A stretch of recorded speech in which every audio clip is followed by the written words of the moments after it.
Ang nakaraan. Natalo na nga ni Jungwon ang napakalaking halimaw, habang sinasabi niya na siya ay gumaganti lang sa mga ginawa nito sa kanya. Kaya't nagulat din naman ang lahat sa kakaibang lakas na ipinakita ni Jungwon.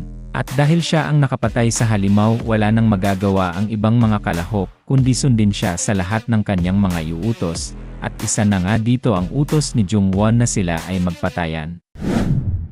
Sa pagkakataong ito ay napag-isipan naman ng mga kalahok na sundin na lang si Jungwon, baka sila ay mapasama pa, at sinimulan na nga nila na magsuntukan hanggang sa kanilang kamatayan.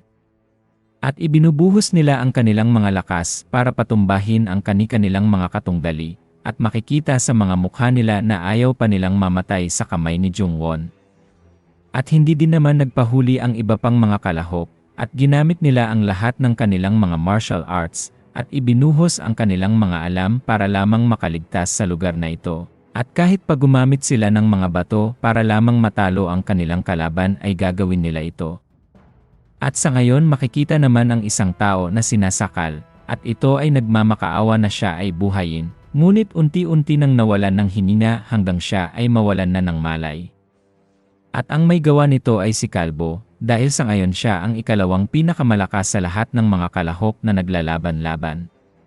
At inis na inis din naman si Kalbo sa mga nangyayari ngayon, ngunit bigla din namang may nagsalita sa kanyang likuran at sinasabi nito na magaling ang kanyang mga ginawa. At habang nagkakagulo sa kanilang likuran ay napapatingin din naman si Kalbo sa ating bida na para bang gustong-gusto niya itong bugbugin. Dahil si Jungwon ay patingin-tingin lang sa kanilang lahat at naghihintay na sila ay maubos. At inulit pa nga ni Jungwon ang kanyang sinabi sa Kalbo, na ayos ang mga ginagawa nito, at ipagpatuloy lang niya hanggang sa kaunti na lang ang matira sa mga kalahok. At dahil sa mga nasasaksihan ni Kalbo, ay hinding-hindi niya mapapatawad si Jungwon, dahil sa mga ginagawa nito sa kanila.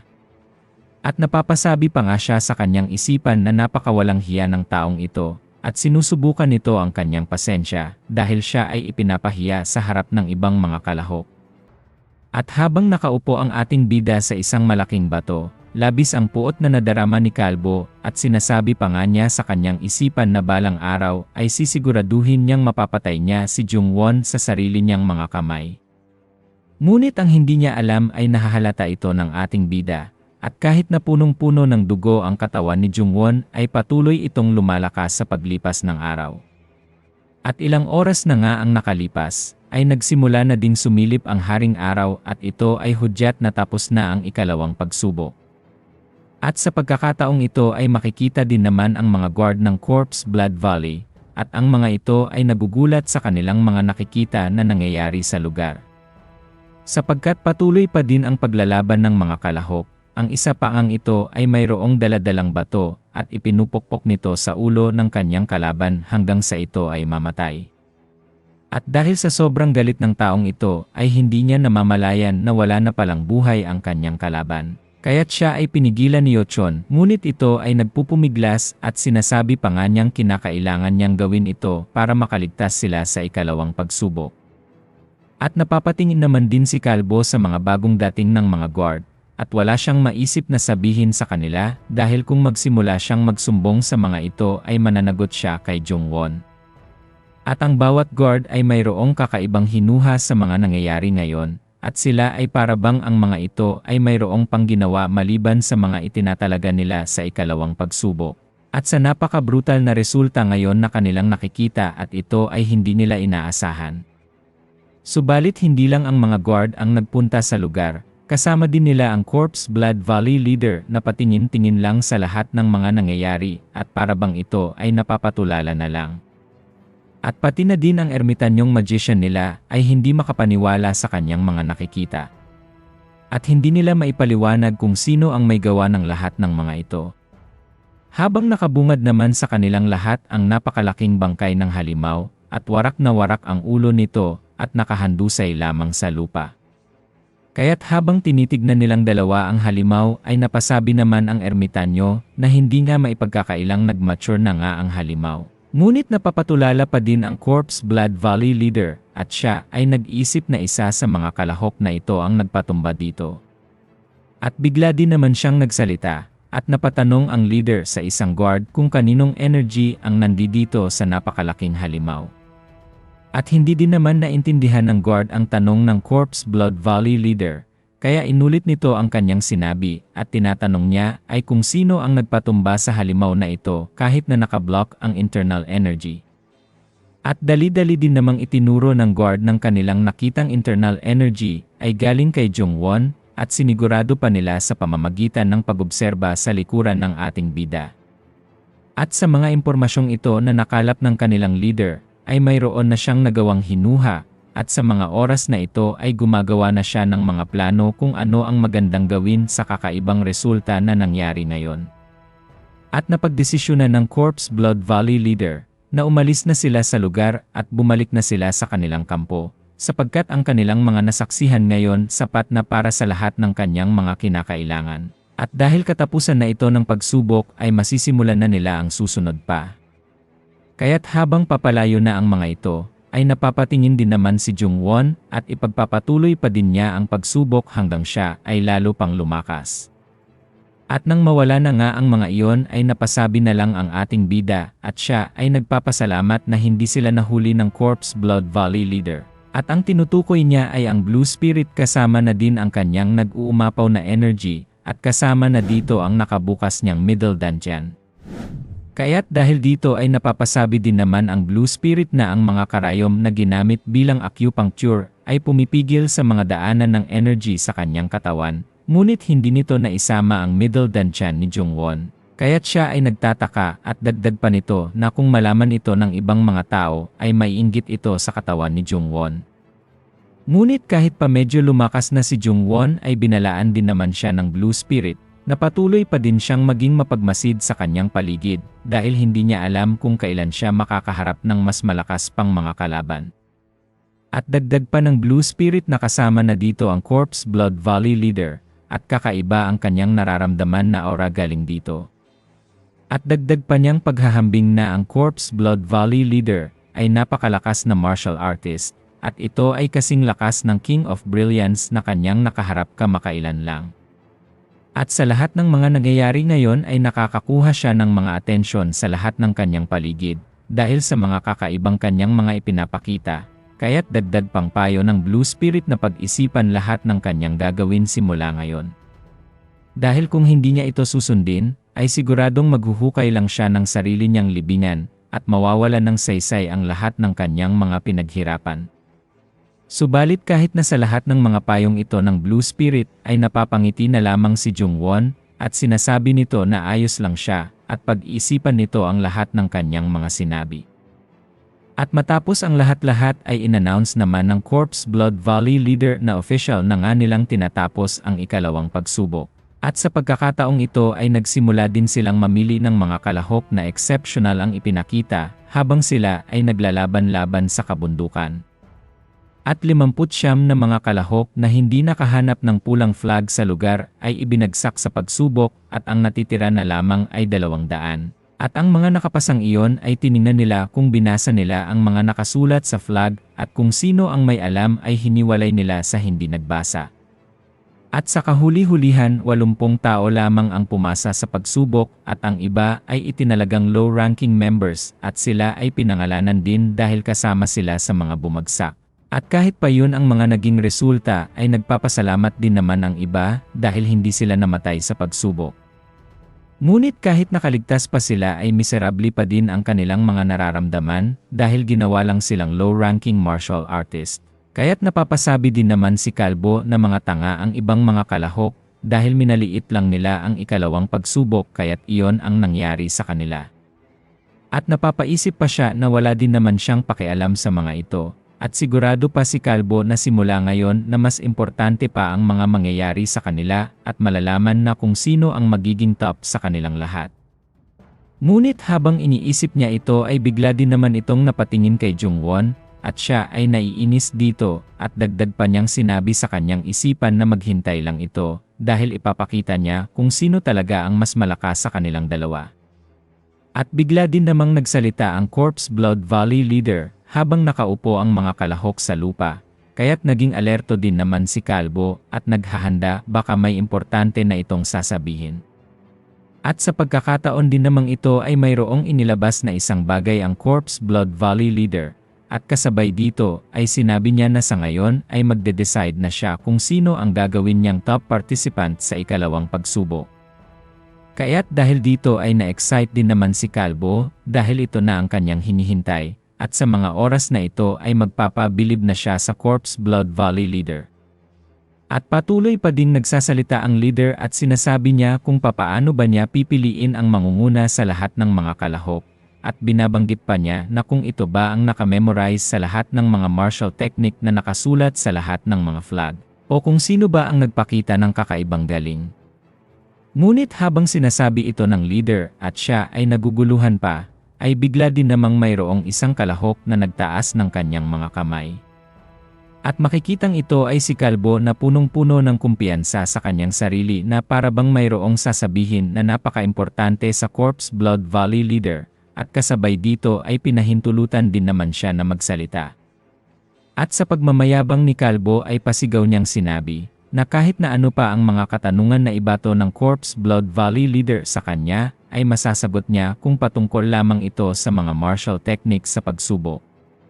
Kaya't napapatingin din naman si Yochon sa kanya, at nagtataka ito kung ano ang gustong patunayan ni Calvo. Ngunit bilib na bilib pa din naman ito sa kanyang sarili, at gusto niyang maging top participant sa kanilang lahat. At wala lang din namang imik ang ibang mga kalahok, at inoobserbahan lang nila ang hakbang na gagawin ni Calvo. At ganun din naman si Jungwon, at sa kanyang isipan ay naghihintay lang ito kung ano ang magandang tiempo sa kanyang mga gagawin. Kaya't dahil sa sinabing ito ni Calvo ay napabilib din naman ang Corpse Blood Valley leader, at sinimulan din naman nitong magtanong, at sinabi nito na i-explain ni Calvo kung ano ang martial technique. At bigla din naman itong napangiti dahil inaasahan na niya na ito ang magiging tanong ng Corpse Blood Valley leader, at tiwala siya sa kanyang mga nalalaman. At pasigaw pa niya itong sinagot at sinabi niyang ito ay isang sword technique na nag-specialize sa gaan ng katawan at bilis. At dagdag pa niya na kaya nitong mag-adjust sa lahat ng mga klase ng sitwasyon, at ang technique na ito ay tumatarget sa central 3 vital points ng katawan. At sa mga sinagot na ito ni Calvo ay napag-isipan ng Corpse Blood Valley leader, na parang may potensyal ang batang ito. At sinabi niya na magaling at mayroon siyang naintindihan, kahit na kaunti lamang kahit na sila ay nasa malagim na sitwasyon, at hindi na masama ang kanyang ipinakita.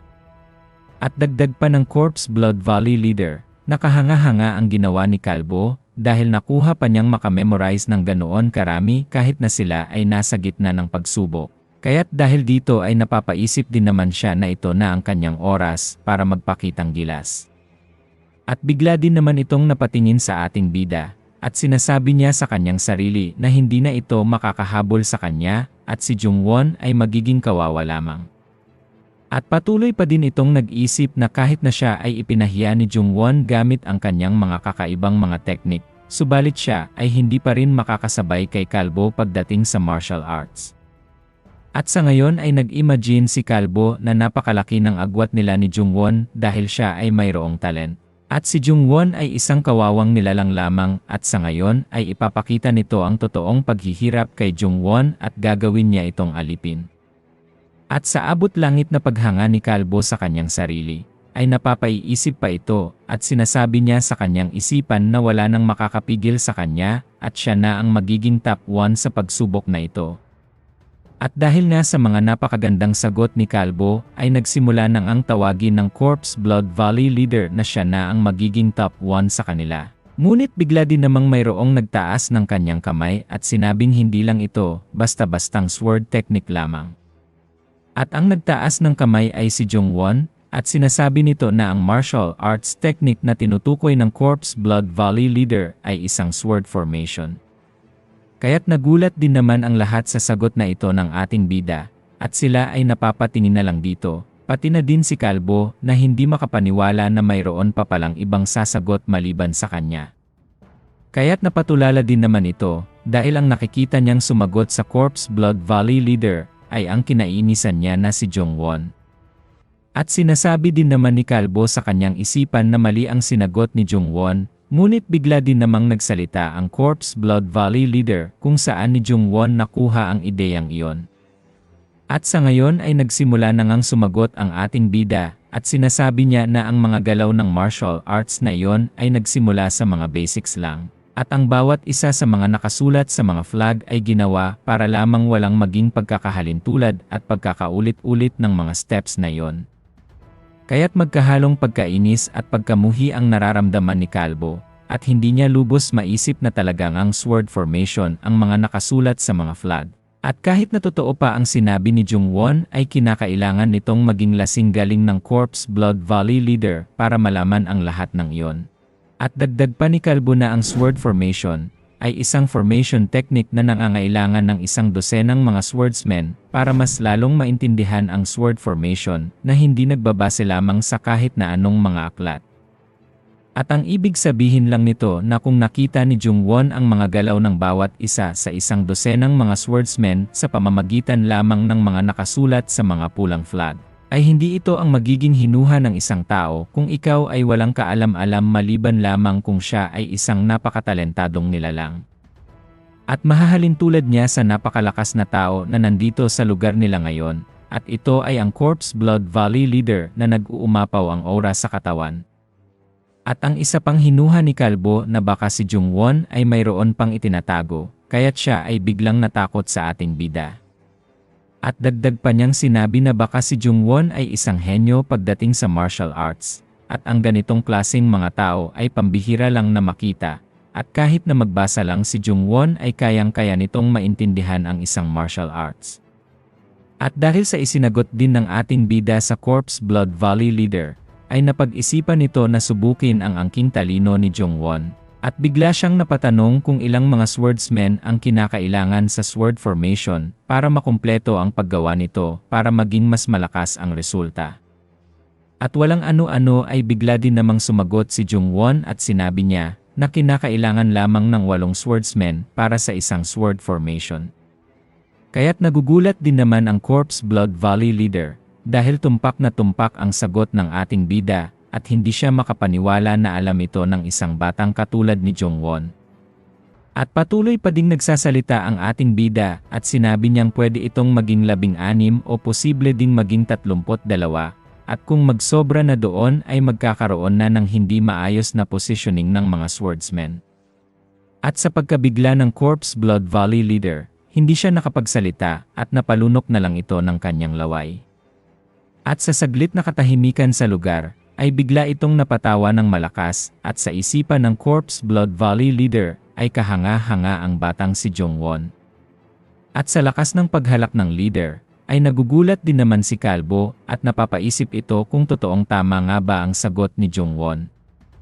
At nang matapos na itong tumawa, ay inilabas niya ang napakalaking token at nagbabadya itong ibigay kay Jungwon.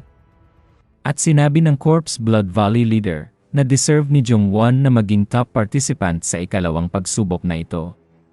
At kahit na ito ang naging pahayag ng leader, ay parang wala lang din naman ito kay Jungwon at inaasahan niyang ito na ang mangyayari kahit pa sinabihan siya ng Blue Spirit na huwag masyadong galingan. At kasabay dito ay nagulat din naman ang ibang mga kalahok sa napakagaling na pagsagot ng ating bida kaya't siya ay hinirang na top 1. At napurnada na naman ang mga plano ni Kalbo para sa kanyang sarili, at wala nang paglagyan ang kanyang nararamdaman na galit para kay Jungwon at siya ay nagpipigil na lamang na atakihin ito.